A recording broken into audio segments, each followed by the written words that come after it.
So yeah, week 10, I think we're pushing on. I listening to some of the comments in lab yesterday, I think people are starting to really stress out and burn out a little bit. We're getting kind of in the thick of it. And that part of that is because at the beginning of the semester, all of the professors get together and we try to make things due at exactly the same time. So that's what it seems like anyways, right? No, we don't do that to be mean. It just seems like it always works out that way. So the first version of the physical properties report is due in lab the week of the 8th, which is next week. It just kind of popped up on me. So I did go through the data sets, the online and the Google Docs. There's still quite a bit of missing data.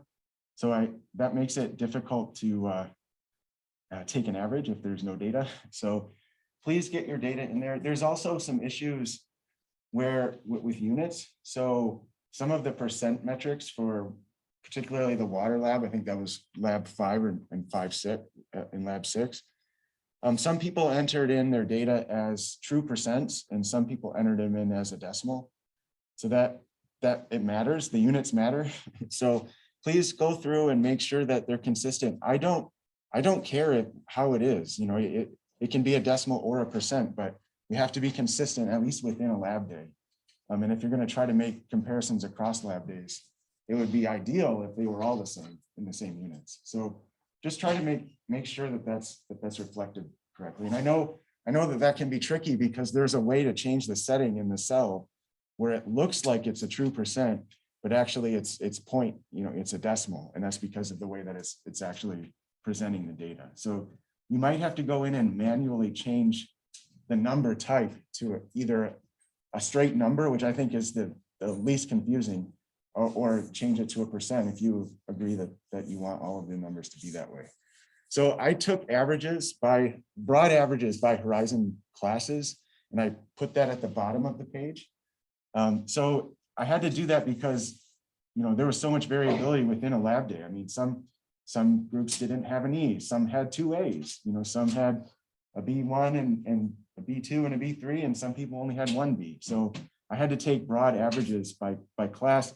If you're not happy with the way I binned them, then you can feel free to change it. I mean, it's your spreadsheet and it's an open thing. So, and you can download your own copy and manipulate it the way you feel fit. But I did that just to help make things a little bit more palatable, so that you can use the class average data in some way. So yeah, pay attention to the units. The units matter, and enter in your data if it's missing. Are there any questions about that? Any questions about due dates or housekeeping issues or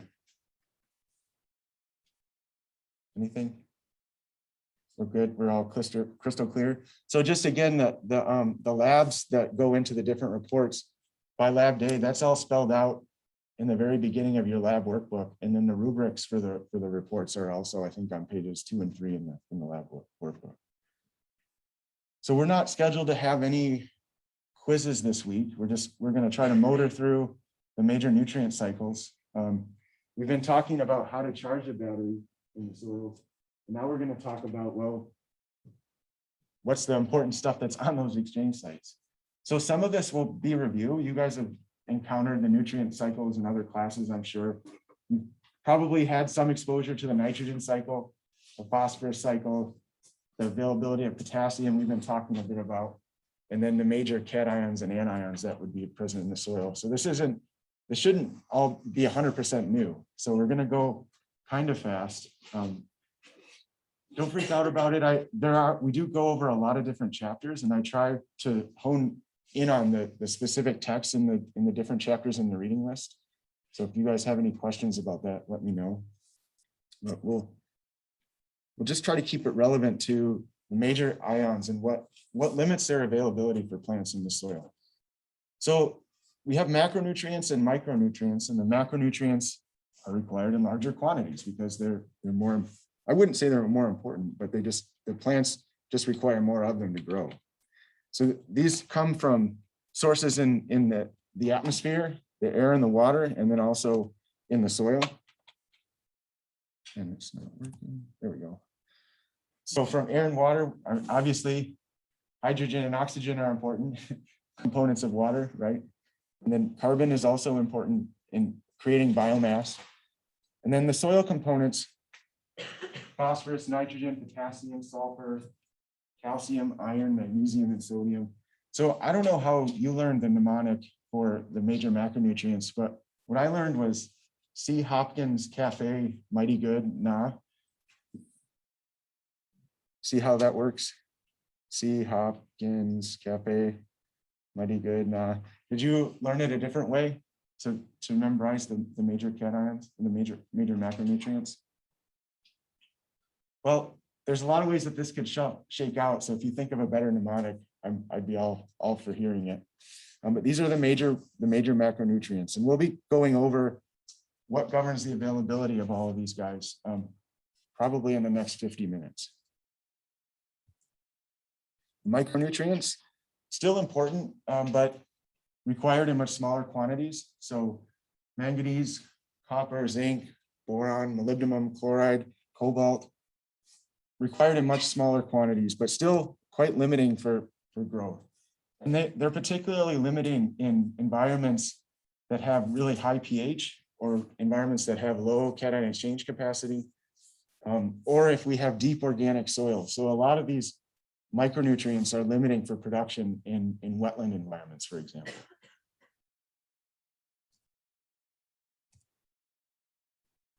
So a lot of soils, as we've talked about in the past, have a lot of intrinsic fertility, or they have a lot of these elements inherently locked up in their matrices.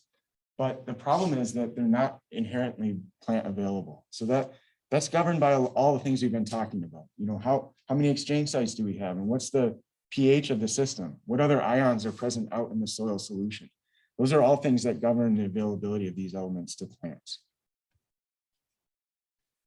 To measure total nutrient content of the soil, it requires nasty acids in these. This is a hot block digester. So you can actually digest the material and break it down into its elemental components. And this requires nasty acids, hydrofluoric acid. It requires the use of a pretty beefy fume hood. So we're not going to be doing this in lab, but we do have the capacity to do this here in the Ecosystem Science Center. So we can, if you're interested in getting total elemental contents, we can do it here in this lab. But we are going to measure exchangeable nutrients. So that's perhaps more relevant to what's available to plants on timescales that are more reflective of management decisions.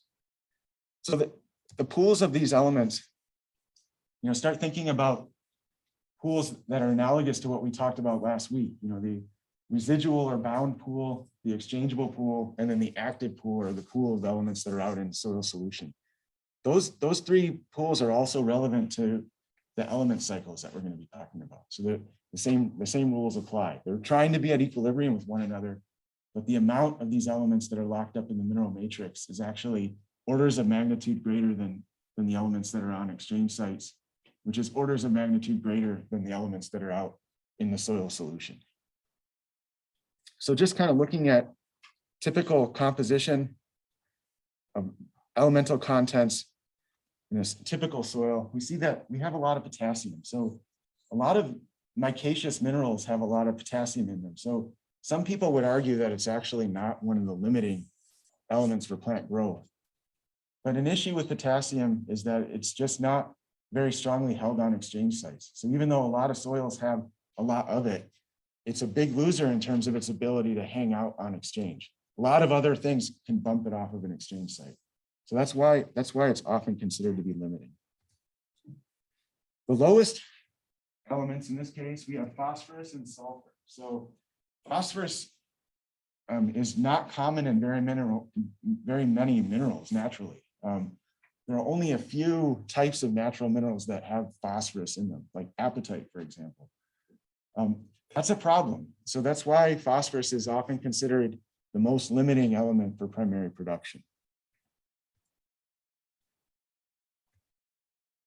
So the cases where we would have the lowest nutrient limitation, or the biggest nutrient limitations, would be in soils that have low cation exchange capacity, few minerals to supply the elements, and then high ability to leach them out or low matrix potential.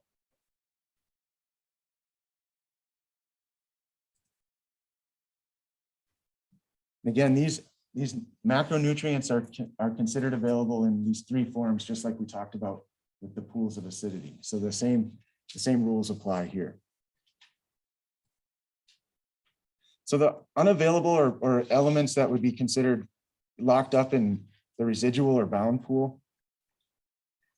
Again, potassium is a large component of that, but we don't generally have a lot of potassium on exchange sites in a lot of soils because it's easily knocked off of the exchange. So the exchangeable pool is really important. We're going to be measuring exchangeable pools of elements in lab. In Monday, you did a little bit of this by using salt replaceable cation exchange capacity method. So you're able to knock off elements from exchange. And in this particular example here, if we compare what's in the solid framework versus what's on the exchange sites, we see that we've lost any species of phosphorus, sulfur, and nitrogen on the exchange sites in this particular example, despite the fact that there's quite a bit of these components locked up in the mineral. So why do you think that is? Well, we talked about why there's not very much potassium on the exchange, but what about these other guys? Phosphorus, sulfur, and nitrogen. Why would it be hard for these to be hanging out on exchange? Any thoughts?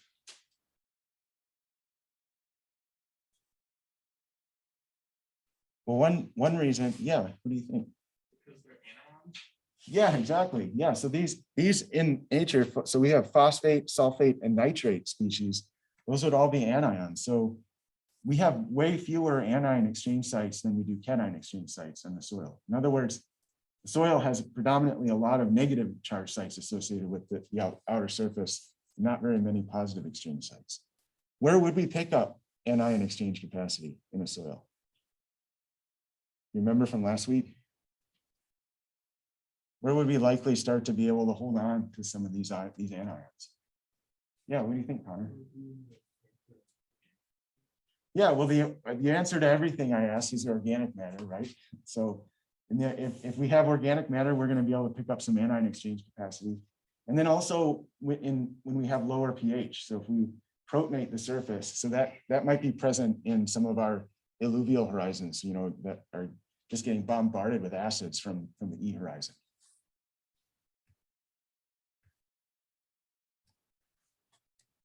So does that make sense to everybody? So anions are going to be harder to hold on to, and we really, we need to think carefully about where we might have anion exchange capacity in the soil to have these anions on exchange. Well, the ions that are present then in solution are generally an order of magnitude lower than those on the exchange sites, with the exception being those macronutrients that are liable to being leached out of the system, right? So phosphate, for example, could be liable to leaching, or nitrate could be liable to leaching.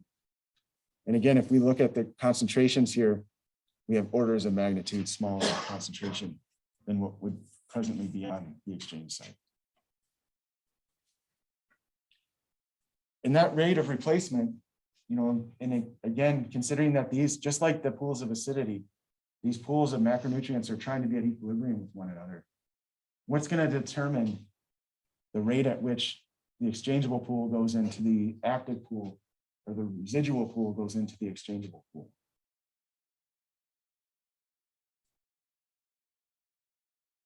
Yeah, what do you think?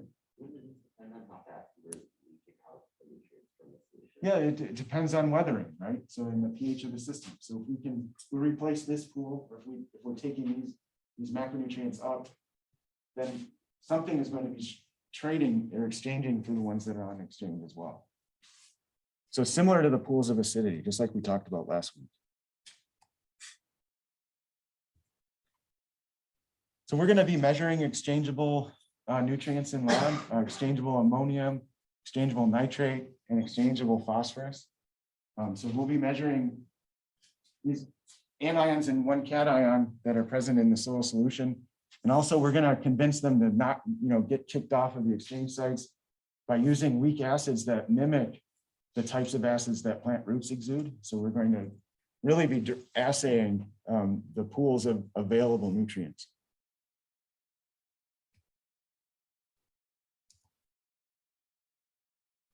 So again, what governs the rate of their availability is the relativity between plant uptake and then the liability of leaching in acid environment.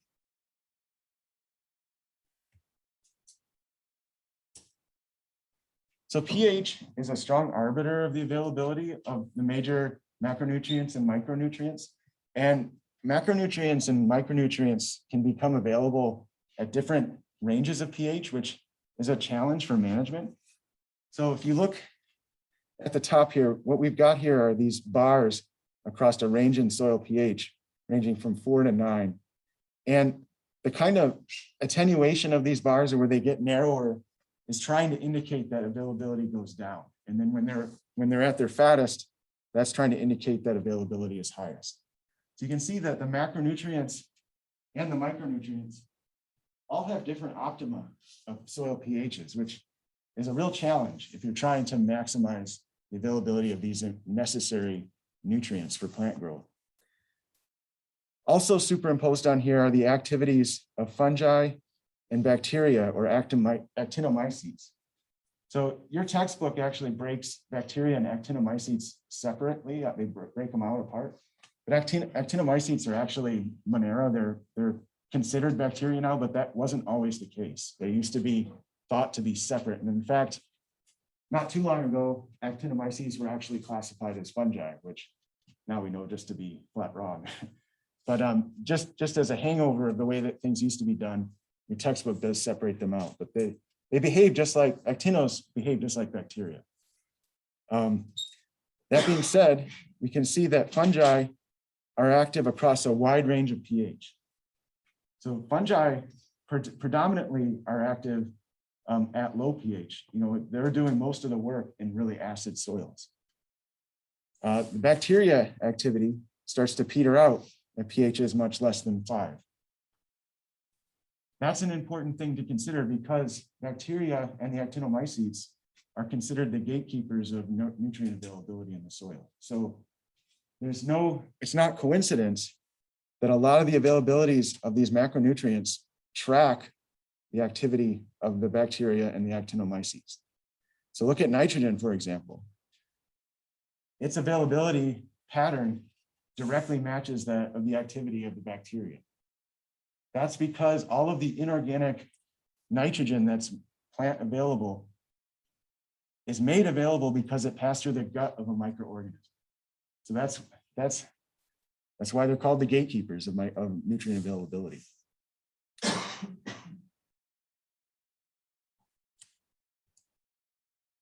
you look at some of the patterns of the other macronutrients, we have some that are pretty funky. So look at phosphorus, for example. We've got a lot of stuff going on with phosphorus. So we're going to spend about 15 minutes talking about all the funky things that happen with phosphorus in limiting its availability to plants. In contrast, the micronutrients, iron, manganese, zinc, copper, cobalt, their availability generally increases at lower pH. So that's challenging. We just saw that, you know, most of the other macronutrients become more available at higher pHs. So there has to be this kind of sweet spot around a pH 6 where we have enough micronutrients and macronutrients being rendered available. And that's because a lot of these micronutrients are metals. And the solubility of these metals goes up in more acid environments. And we saw examples of that when we were talking about iron and aluminum, right? So they're more mobile at lower pHs.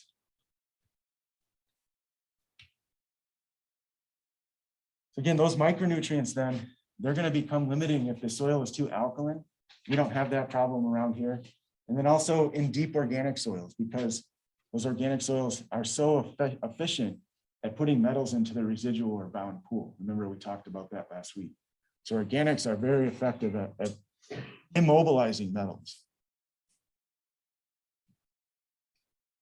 Any questions about that so far? Am I going too fast? Is this pretty intuitive, at least on the surface?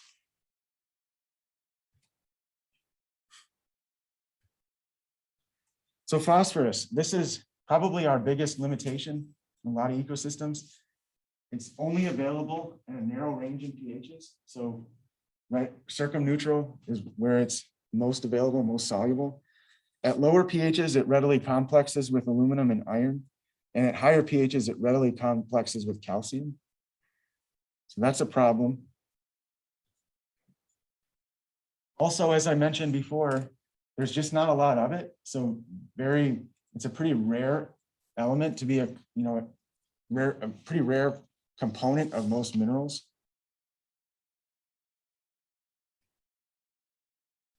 We don't have to worry about pHs out in this range, but again, potentially it could become solubilized at very high pH, but that would be a pretty rare situation.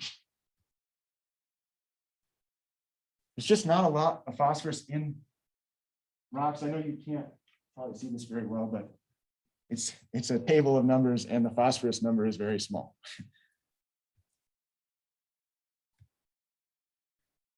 I like this cartoon from your text because it illustrates all of those things I just mentioned. So this blob here is representing the pool of available phosphates. And again, on the x-axis, we have our pH gradient. And at low pHs, phosphorus complexes with iron and aluminum, and then it forms various complexes with calcium phosphates at higher pH. So it's really just this kind of very narrow sweet spot where we have available phosphorus. So that is for mineral phosphorus. So what happens when phosphorus is available? It gets rapidly scavenged by plants. And that phosphorus becomes part of the organic pool. And that's a really important pool of phosphorus in nutrient limited forests like the ones that we have around here. And the reason why we care about that is once it's found its way into the organic pool, that makes it susceptible to being removed from the ecosystem if we are intensively harvesting. So that's one consequence of whole tree harvest, for example, or if we're removing all of the bollwood and all of the slash material. Once the phosphorus gets into the organic pool, and we have so little of it, there's no mechanism to recycle it if we remove all the biomass. So that's one consideration that is really important for phosphorus. So in a lot of forested ecosystems, the organic pool of phosphorus is the most important. So here's a study looking at some values from a watershed, and what they measured is the exchangeable aluminum and iron on the x-axis, and then on the y-axis, they measured all of the organic phosphorus that was present in pore water, so soil pore water, so what was present out in the soil solution.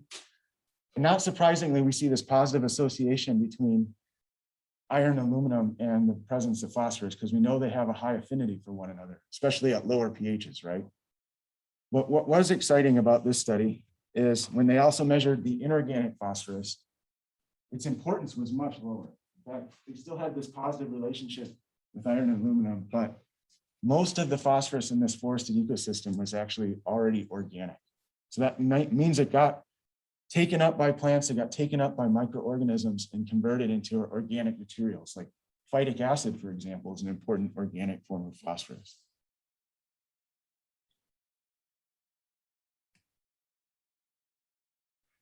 So then again, you can think of how in our soil profile, the importance of organic phosphorus versus inorganic phosphorus might likely change as we go vertically in the profile, right? So if we're near the surface, we're gonna, let's pretend we have a nice spodosol and we've got this nice thick layer of duff. We're gonna have a lot of organic phosphorus bound up in that organic material, truncated near the surface and located in biomass, like in things like organic acids. Seed coats of a lot of seeds are comprised of phosphorus containing materials. Phytic acid is an important component of seed coats. That's going to be an important storehouse of phosphorus in the ecosystem. And then as we get deeper down in the soil, we get those oxides of iron and aluminum, then we might start to complex some of the inorganic phosphorus, right? So if we start making those complexes with, in our BS horizon, for example. Yeah, what do you think? Is there something specific about phosphorus that makes it so you take it off into organic matter, or is it just that there's so little to begin with? So the question is, what is it about phosphorus that everybody wants it so bad? And the important thing is it's a major component of DNA. I mean, it's necessary for cell division. It's a real important part for primary production. Nitrogen is too, but nitrogen in comparison isn't nearly as limiting. That's an excellent question. Well, let's think about the pools of organic phosphorus versus inorganic phosphorus in a typical spodosol. So if we have here on the x-axis phosphorus concentration as a percent, so of the phosphorus that's there. Again, I hate percentages for that reason, because I wish in this example that they would have absolutes instead of percentages, but bear with me here. And on the y-axis is depth in a profile. This is actually data from a spodosol. And this was published in Science in the mid 80s, which, Science is like one of the most cutting edge magazines we have, science magazines we have. And the fact that we're still learning about these processes in the 1980s is pretty cool, I think. I mean, it suggests that there's still a lot to learn about phosphorus cycling in forest soils. But what do you think? What if you were to draw the shape here, what do you think we'd see with respect to organic phosphorus, for example? Like we start here at the surface, right where the organic layer starts. You think we'd have a lot or a little of organic phosphorus? Lots, right? We just said organic matter is the answer to everything. So whenever we have more organic matter, we're going to have more organic phosphorus. Well, then we start to go down in the soil, and we know that our organic content is going to go down. And then what happens when we get to the E horizon? Well, we know the E doesn't have hardly anything in it, right? So we'd probably tank in terms of our organic phosphorus. And now if we start to get into our alluvial horizons, now we've got those complexes of iron and aluminum, and our pH is starting to go down because of all the acids that are coming in. We might actually complex phosphorus, but we might actually start to get inorganic phosphorus, right? And there are a couple reasons for that. So how do we liberate the inorganic phosphorus from the organic? Well, that's primarily an enzymatic process. So phosphatase. So a lot of the fungi that are doing the work in the soil are exuding enzymes that can liberate the mineral phosphorus from the organic. And that then is going to complex in our spodec horizons. Oops. And now we have our inorganic stabilization of phosphorus occurring in our spodec horizons, and then that starts to peter out as we go down with depth in the profile. So the fact that we have so much organic phosphorus truncated right near the surface is important, because that represents a pool of phosphorus that would be susceptible to leaving the ecosystem if we had various disturbances, right? So if we had a wildfire, for example, or if we dramatically disturbed the surface soils through compaction or through harvest treatments, or if we physically removed the material, if we were doing whole tree harvesting or anything that happens to have wasting in the system, erosion, anything that affects the removal of that material is going to mean that phosphorus is leaving the ecosystem. And that's going to be phosphorus that's not going to come back, because there's so little phosphorus in the mineral material. We're not going to weather phosphorus from our sandy transported soils. There's hardly any of it in there. So that's a problem. So we did some studies in northern Wisconsin looking at how many rotations you could have in aspen. And we did a mass balance with all the cations that were present in aspen tissues. And how many rotations on a 45-year run do you think it took for us to deplete the stockpile of phosphorus in the soil and in these really lousy glacially transported soils? Any guesses? How many 45-year-old rotations it took for us to have a negative impact on phosphorus? One. Yeah, we couldn't recuperate the amount of mineral, the rates of weathering and the amounts of inorganic phosphorus in the soils And these are some of the lousiest soils in Wisconsin. We did that on purpose, but we wanted to show that it wasn't sustainable to do whole tree harvesting on really sandy soils in Wisconsin. And that's why Wisconsin has restricted soil series. So that was good. We were just basically justifying why it was a good reason to not have harvesting on those soils. Any questions about this?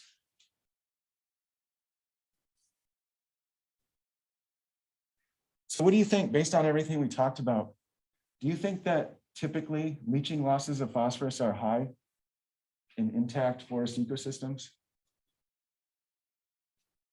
It's complex at low pH, it's complex at high pH. All the critters in the soil are fighting for it. The tree roots are actively trying to get it. Do you think that phosphorus leaching should be a big deal in forest ecosystems then? Why do you think that? I thought you saw you nodding, yes.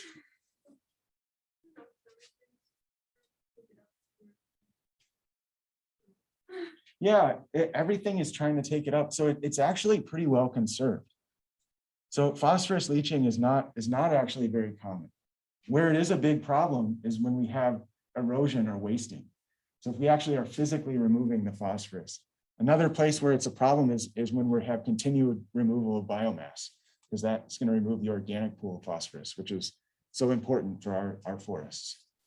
Does that make sense? So it should be very, like if you're measuring the leachate from a forest soil, there should be very little soluble phosphorus. If there is, then something's going on. Something's disturbing that system, because it should be pretty well conserved in the soil.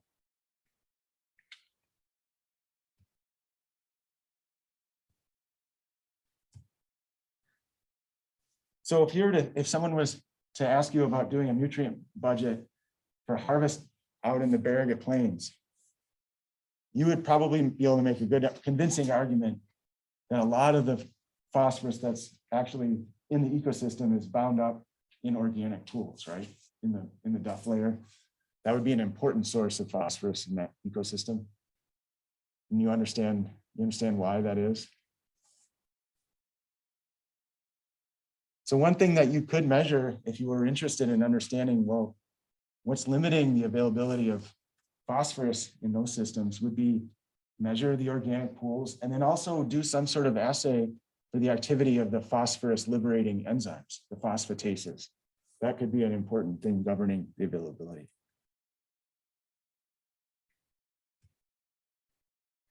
So I like this cartoon from Peter Vitushik, who literally wrote the book on biogeochemistry, kind of illustrating the fate of phosphorus over time as an ecosystem develops.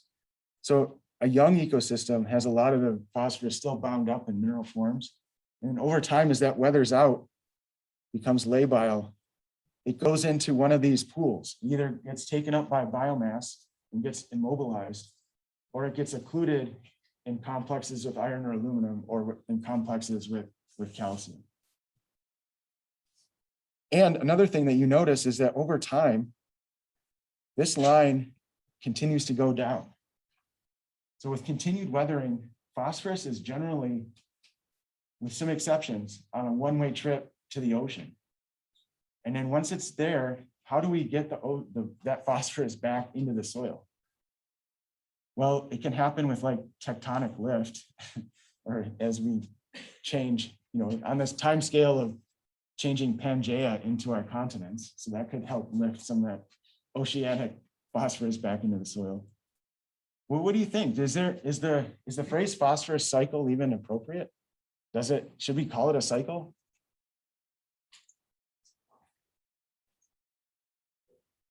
Journey, phosphorus. There are some mechanisms that we can get phosphorus back in the soil, but it's very slow. So one really important way is actually through Andromedas fish or seabirds, bringing that important source of nutrients back from the ocean back into the terrestrial environment. But by and large, a lot of our phosphorus is mined for agriculture, and that's been increasing over time. So the inflection point here is in the late 60s and 1970s, and you can see the brown shape here is the amount of phosphate rock that's been mined from a couple finite sources on the planet. And this is the amount of phosphorus that's used in fertilizers globally. And you can see that it's been spiking. I mean, this is fueling the production of food on our planet. And I just said, well, there's not very many places that have naturally occurring phosphorus. So this is kind of a big deal, right? I mean, it seems like it's in really high demand.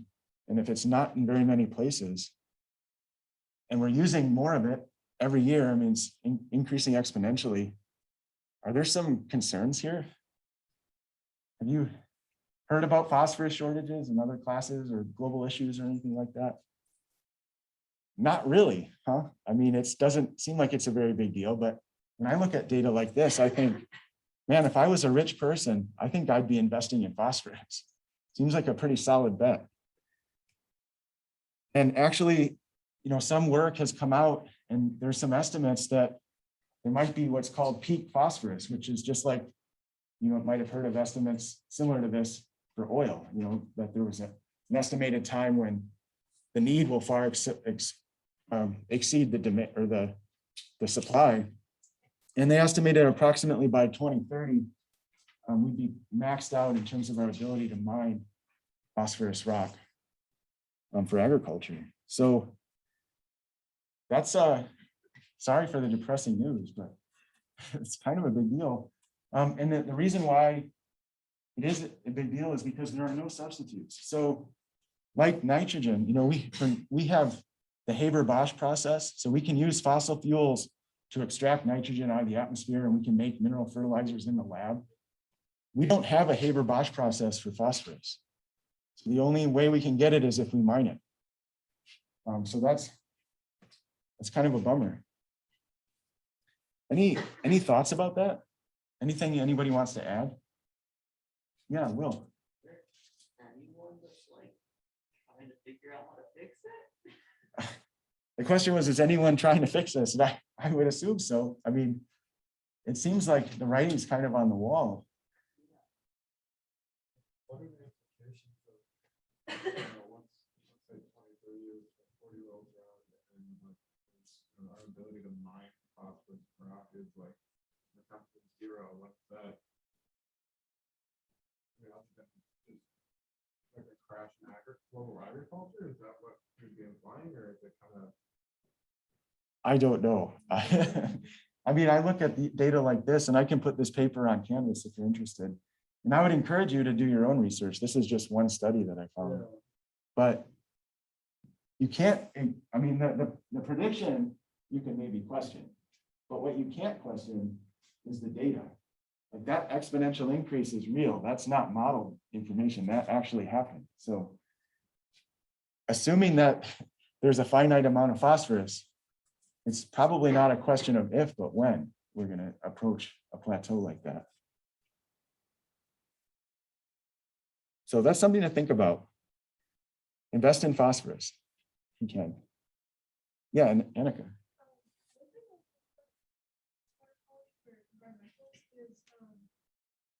Internal loading of phosphorus within lakes and natural systems.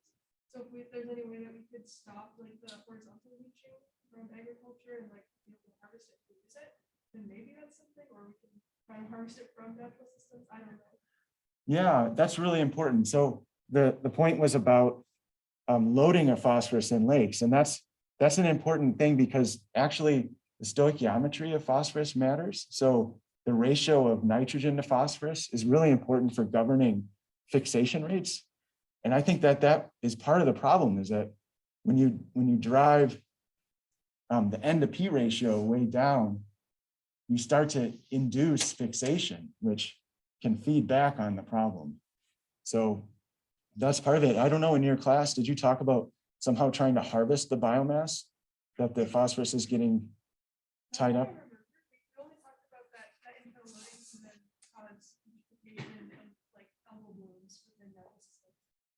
I don't know. Yeah, I don't know either. I mean, it's a wicked problem. I look at this and I think this isn't I'm not going to solve it. One of you are, though.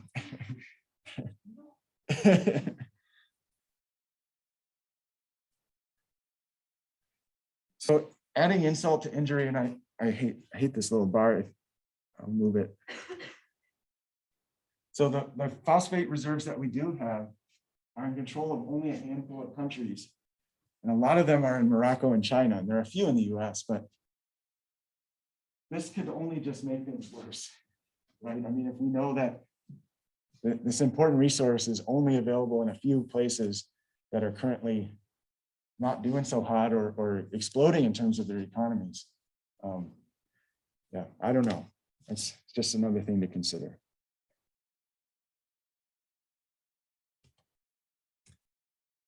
So one important source at bringing phosphorus back into the soil on timescales that are actually relevant to us, not timescales on like Titanic or tectonic lift or the changing of our oceans, would be the resupply of what's referred to as marine derived nutrients. So these are some sockeye salmon in Alaska, bringing that wonderful phosphorus back into the soil. And a recent study done in the proceedings of the National Academies just did a synthesis of how much of this cycling actually occurs through wildlife. And it's a pretty big number. So that's good news. Even in seabirds, they represent a significant mechanism bringing this important macronutrient back into the soil. And then they did something which I thought was pretty exciting. They took the one step even further, and they thought, okay, well, if salmon and seabirds are important now, how has this cycle changed since the time of the dinosaurs? So they tried to think about some of the really big critters that were on the planet back in the day and the importance that they might have had in actually cycling these important nutrients from the ocean into the terrestrial soil environment.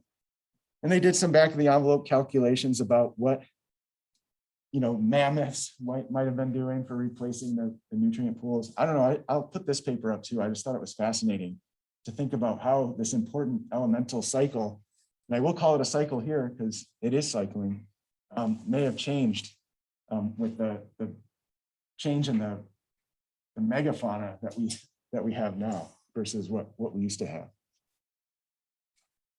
So they're saying that the amount of phosphorus that was cycled was changed by some large percentage in the high 90s because of the loss and the change of the types of animals that we have. So I thought that was interesting.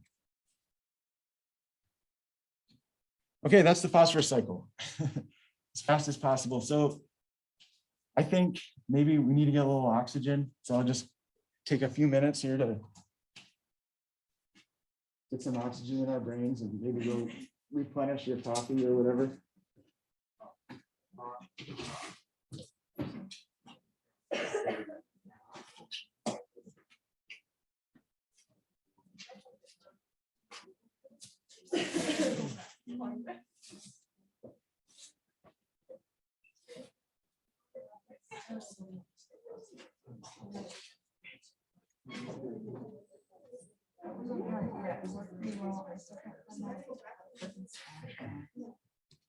Is the phosphorus soluble? Or is it insoluble?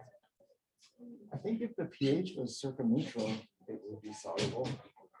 And yeah, that would, I mean, the way it would get to the ocean in the first place would be in a soluble form, unless it was attached to particles and it was moving with particulate. Because like I know we have like oil rigs and stuff, and the ocean and stuff. And it was like if it was so like on the bottom. Yeah, right. And maybe that is part of maybe that will be part of the answer, is mining the ocean sediments. That seems plausible. Yeah. Seems crazy though. Yeah. It comes down to that, but Well, we all have to eat, so at some right. point, Yeah, for sure. It has to be. maybe Soylent Green will be the answer. Yeah, just learn how to farm the ocean. Yeah, Have all of our farming operations in the ocean. just flip everything.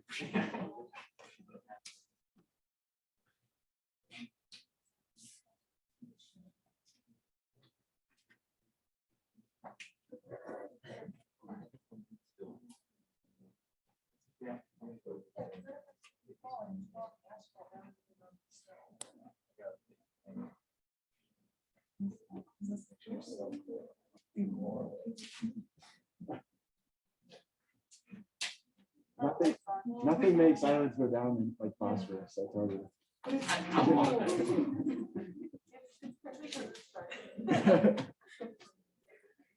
So of the big three, nitrogen, phosphorus, and potassium, you've probably talked the most about nitrogen in other classes, right? So this is, can you guys tell me a little bit about the nitrogen cycle? This is not completely new, right? I'm seeing more agreement than disagreement. So we can go pretty quickly here. The important thing about nitrogen is just like the answer to everything, it's all about organic matter. So most of the nitrogen in the soil is all coming from organic pools. And that organic nitrogen becomes mineral nitrogen when it passes through the gut of a microorganism. And the predominant activities of the dominant consortia of microorganisms responsible for the different parts of the nitrogen cycle have different environmental requirements. So that we can use those somewhat predictably on the landscape to know where the different species of nitrogen would likely predominate. So again, pH affects the species of nitrogen. It affects the activity of the ammonifying bacteria, the nitrifying bacteria, and that governs the concentrations of ammonia to nitrate. Generally speaking, the ammonifiers are a little bit more tolerant of acid pHs than the nitrifiers are. So these guys are a little bit wimpier than these guys in the soil environment. And I should caveat this. So often we call nitrate and ammonium, the mineral forms of nitrogen, are really important for plant production. But I should put a huge asterisk here and say that plants can take up inorganic, plants can take up organic nitrogen as well. So we know that they can take up amino acids directly, especially in nitrogen limited environments like the boreal forest. So that came out from a bunch of somewhat recent work. Well, I'd say in the last 15 years, where people have measured all of these things really carefully in the soil and then tried to predict, what's limiting production, and they find that the plants are happy as clams when there's not very much of these two ions present. And then they thought, well, maybe we should put some isotopically labeled organic nitrogen in the soil.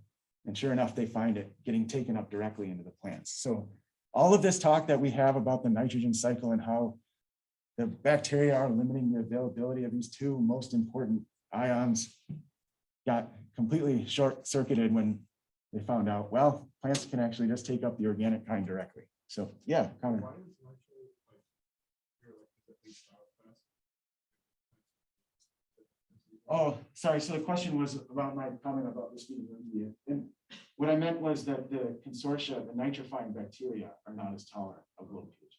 But you're also right that this is an anion, so it's less likely to find an exchange site in the soil. In addition to the nitrifiers having less tolerance to acid, it also happens to be an anion. So it's got two strikes against it. But generally speaking, as we'll talk about, if you have conditions that are favorable for ammonification, you're also likely to have similar conditions for nitrification. So they generally can co-occur.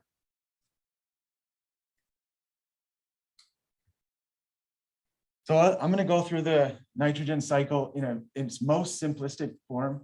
You'll notice that I'm going to have very few arrows. So a lot of times when you look at the nitrogen cycle, there's like all these stocks and flows and then very complicated. I'm going to boil it down to one slide, and I'm going to have very few arrows. So we're just going to very generally boil it down into what constraints nitrification, ammonification, and denitrification, which is another important part of the nitrogen cycle. So we start out with our organic nitrogen. And again, if we were to go to the chalkboard and draw this, we would draw our friend the blob again, which is what organic matter is always drawn as, like a big amorphous thing with a bunch of aromatic rings on it. And then we would draw this amine functional group associated with it. So this R group. And that's the beginning of converting the organic nitrogen into inorganic nitrogen, starting with this organic substance like a protein. The beginning of the nitrogen cycle is broadly referred to as mineralization. And that's just like the mineralization processes that convert organic matter into carbon dioxide or methane. It's just stripping down this complex organic biomolecule into its mineral components. So the first part of the nitrogen cycle, the first part of mineralization is converting the protein, that R group, into ammonium. Well, the fate of that ammonium doesn't stay there. It can become itself a substrate. And again, I'm representing this very complicated process with these little goblins, which are supposed to be representing consortia of ammonifying bacteria. I should also mention, so in this case, in mineralization or ammonification, there are specific guilds of bacteria responsible, but there are also bacteria or fungi that can contribute to this process.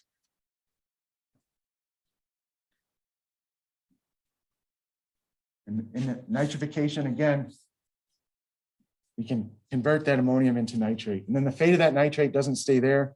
We have continued breakdown of this. We have denitrification. And that's done by a different consortia of bacteria, predominantly bacteria. And these three different classes of organisms all have different environmental constraints.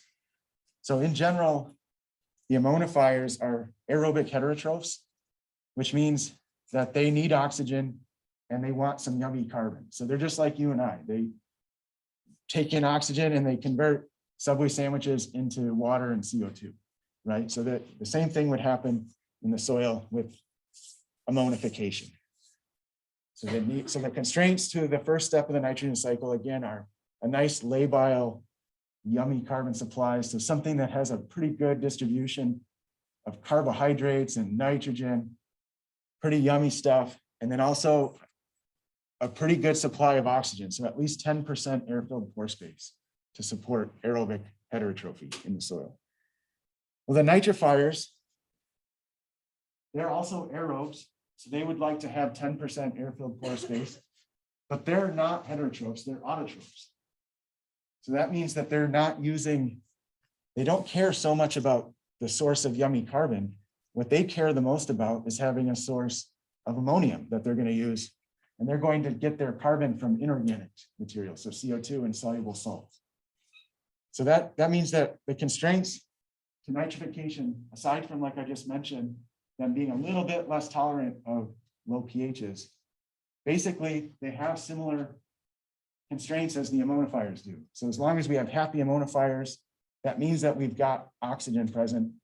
And if we have happy ammonifiers, we're going to have a source of ammonium, which is the primary constraint to nitrification, right? So the production of nitrate. Well, then if we change our environment a little bit more and we get anaerobic, but then we also have yummy carbon present, we're going to denitrify that nitrate. So that NO3 is going to become dinitrogen gas. And that's a problem because that means that the nitrogen actually leaves the ecosystem, right? So where on the environment might you expect, can you start to use your imagination and think, okay, where would we have a situation where we've got air-filled pore space and a steady supply of yummy carbon, and then transitioning into anaerobic material with also having a lot of yummy carbon? Yeah. Maybe a bog that's downhill from a steady slope or a steady source of runoff. Another fun example would be like a sewage lagoon. So you could imagine all that yummy carbon that goes in there. And then if it's wet enough, it's going to start to have anaerobic emissions. So there are lots of situations where you can think of where these different effects on the nitrogen cycle would predominate. I put these asterisks here too, because like everything, there's always, it depends. So there are heterotrophic nitrifiers too. There are also autotrophic denitrifiers. So we can use sulfate, sulfur species, as the electron acceptor in denitrification as well. But predominantly, nitrification is an aerobic autotrophic process, and denitrification is generally thought of being an anaerobic heterotrophic process. So any questions about this? Well, let's go through a case study from a natural system and look at how ammonification and nitrification are likely to change with slight changes in environment and slight changes in stand conditions. So this was a study that was done in the late 80s. Where they looked at these 3 different forest types, and they occurred at different landscape positions, as they should, because they're different stand cover types. And we have a hemlock forest and then a maple and a pine. And on the y-axis here is the volumetric water content as a percent, which you guys have all measured. You know how to calculate that, right? And the hemlock stand is wetter because that checks out. We'd expect perhaps a hemlock forest to be in a wetter spot. And the maple is slightly wetter than the pine. And these are all on the same soil series. So it's just slight changes in landscape position. And this is the time course of over 2.5 years. You can see we have a nice seasonal change in the soil moisture conditions. Well, based on what we just talked about with heterotrophy, aerobes versus anaerobes, and heterotrophs versus autotrophs, we think about the types of foodstuffs that would be produced by these 3 different forest types. So the pine litter, relatively highly aromatic, not very yummy carbon, but also highly aerobic, right? So lots of oxygen, but perhaps limiting in terms of the substrate quality. The maple having a really nice litter layer. We know that all the maple leaves that are coming down right now are going to be gone pretty early in the spring. So that's a pretty yummy labile carbon source. And then intermediate, kind of like the mama bear porridge in terms of its water content. And then the hemlock just really wet and also relatively recalcitrant litter. So we start to think about how the different parts of the nitrogen cycle would play out. They measured ammonification and nitrification over the same time. And I've parsed it out by these 3 different stand types. And how they measured it, you're gonna be measuring ammonification and nitrification in the lab in the same way. This is called the buried bag technique. And it's a highly sophisticated technique where you basically take the soil sample, throw it in a bag, and then bury it. And you throw it in a Ziploc bag. And you also, of course, subsample it. So you want to get your bulk density and your water content and all the other ancillary variables. But in effect, what you're doing is you're not allowing roots to access any of the ammonium or nitrate that's in there, but you are allowing those consortia of bacteria and fungi to continue doing their thing. So they're continuing to chew away on the organic matter that's in the bag, and they're producing nitrate and ammonium. But since there's no roots to take it up, it starts to accumulate on exchange sites. And since there's no leaching, it's in a sealed Ziploc bag, the ammonium and nitrate can actually accumulate. So we're going to do the same thing in labs. There are some problems with it. What can you think of some caveats that you'd want to think about with the buried bag technique?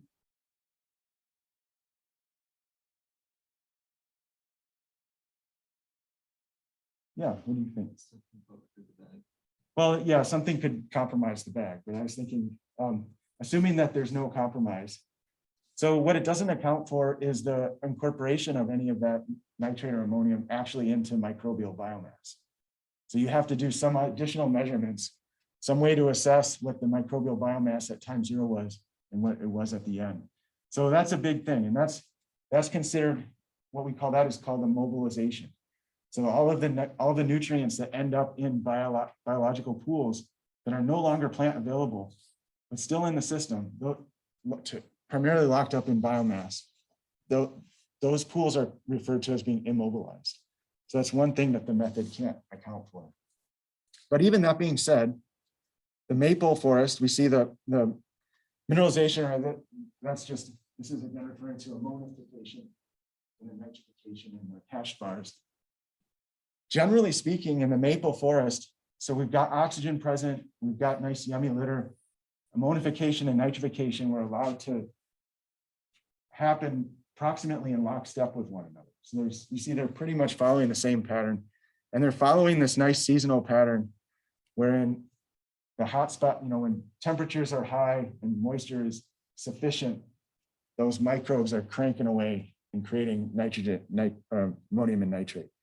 Well, in the pine forest now, ammonification, and I don't know how well you can see that, ammonification is outstripping nitrification pretty much consistent. So the pH levels of that system are just a little bit on the acid side. And again, it's starting to put the hurt on the nitrifiers. And the ammonifiers are cranking away, but they're predominating the system. And then in the hemlock forest, again, the ammonifiers are generally higher, so that would check out with it being a more acid environment, but they're just low across the board. And in some cases, the amount of ammonium or nitrate that they measured at the end of their incubation period was actually lower than the amount that they measured at the beginning. So what do you think is going on there?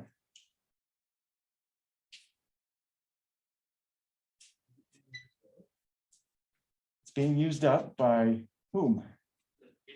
The denitrification. Yeah, so there could be some immobilization happening too. I should caveat that. But since this was the wettest forest, we are more likely to have anaerobic microcytes. So they're actually seeing the denitrifiers chewing away on the nitrate. So does that make sense? So I guess the take homes here are environmental conditions determine the species of nitrogen that we're likely to have. And forest conditions that, since most of the nitrogen comes from the organic material itself, you can kind of predict which forest types are likely to have the highest mineral nutrient concentrations and also what species are likely to predominate in different forest types. Right? Yeah. So which stuff do plants take up the nitrogen? Which, I'm sorry, can you repeat? Like, do plants take up nitrogen when it's ammonified or when it's after it's been nitrified? Yes. So plants take up both species. And as I said before, big caveat, they can also take up organic forms of nitrogen too. Some plants can.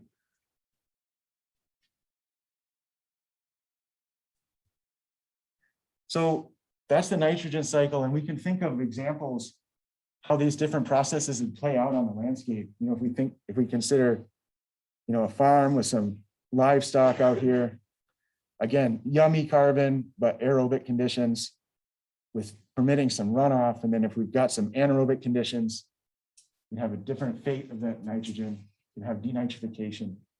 So all of these processes are going to change with changes in the landscape, right?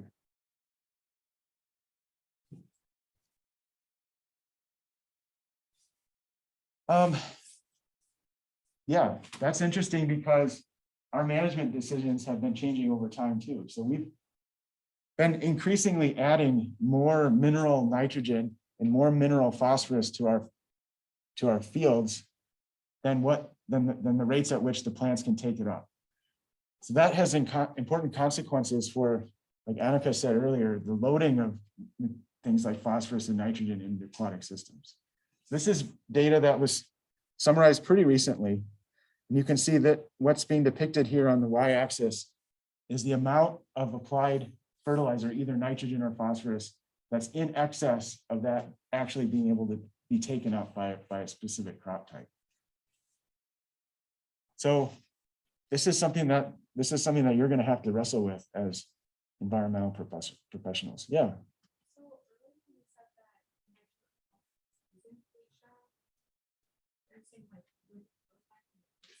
With fertilizers, if you're adding in a natural ecosystem, the natural phosphorus that occurs in organic and mineral pools really should be pretty well conserved. But if you're adding phosphorus in quantities that greatly exceed the rate at which plants can take it up or the rate at which microbes can deal with it and immobilize it, then it is liable to leaching. And that's particularly true because it's an anion in the environment. Does that make sense? So that's why it's a problem. And that's why, like Calgon, for example, it doesn't have phosphorus in it anymore because it would be on a one-way trip to the aquatic system. That's a great question. So there are marginal increases in there's what's called luxury consumption of plants where You know, if there's just so much of it. So it's more cost effective currently to just be like, ah, screw it, let's add way more and just be safe than it is to try to balance the uptake versus the amount that they can take up. There's no real reason to not add too much because it's, but I think as we get closer and closer to peak phosphorus, people might start to think differently about how much additional phosphorus they add to the soil. And the comment was over the break, the comment was made that maybe we would actually start mining ocean sediments, you know, to try to reclaim some of that phosphorus that's on a one-way trip. Yeah, what do you think? Is there a reason why phosphorus is so much greater than nitrogen?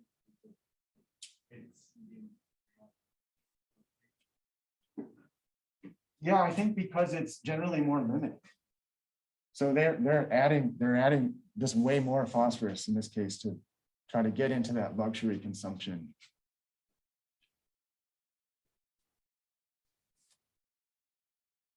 Any questions in the chat? There are the 10 of you that are out there. Okay, so that's 2 of the big 3, and then potassium, just a few minutes. So I've been saying the big 3 because nitrogen, phosphorus, and potassium are often considered to be the big major limiting macronutrients. And that's why if you look at commercial fertilizers, they could have a lot of stuff in them. But generally speaking, when they read out the concentrations of the nutrients that are in there, they only display nitrogen, phosphorus, and potassium because they're the big limiting ones. And the reason why potassium is often thought to be limiting is not because there isn't very much of it. There's a lot of potassium in soils, even in our soils. It's a major component of mica. But the issue is that it doesn't have a very good ability to hang out on exchange sites. So it's easily replaced with a lot of things.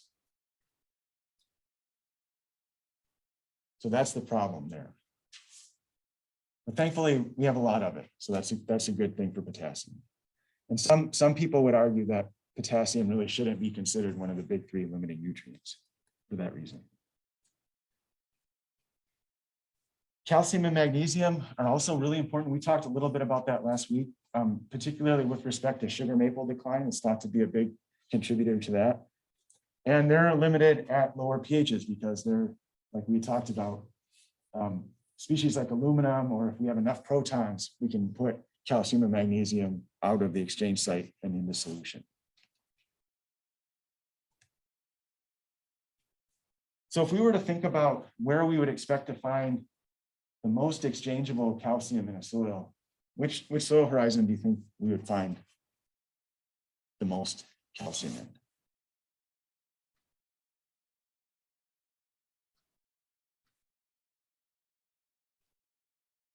The highest total amount. What's that? Which one of these horizons has the most cation exchange capacity? The A, right? So we would expect to have the most calcium near the surface. So that's where we're going to be recycling the leaf litter, and that's where it's most likely going to first encounter an exchange site. Well, if we were to think about this in terms of percent calcium on the exchange sites, which horizon would we expect to find the highest calcium saturation percentage, or the most calcium per unit exchange sites?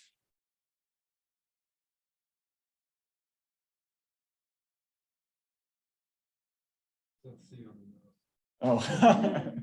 C. And then I would ask you why, and you'd say, because it says so on the notes. Yeah, that's because the calcium saturation percentage, this is our big base cation, right? So we would expect this to scale with pH. So another thing that I could ask would be, well, which one of these soil horizons is likely to have the highest pH? To which you would say the C horizon, right?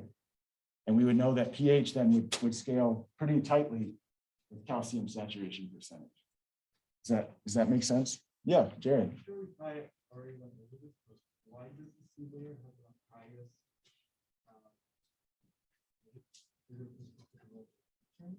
It's all about the leaching. Yeah, so the C horizon is our parent material. So it has received very little, no recognizable leaching, or very little, right?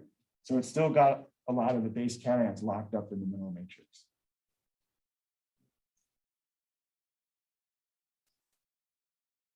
Pretty good.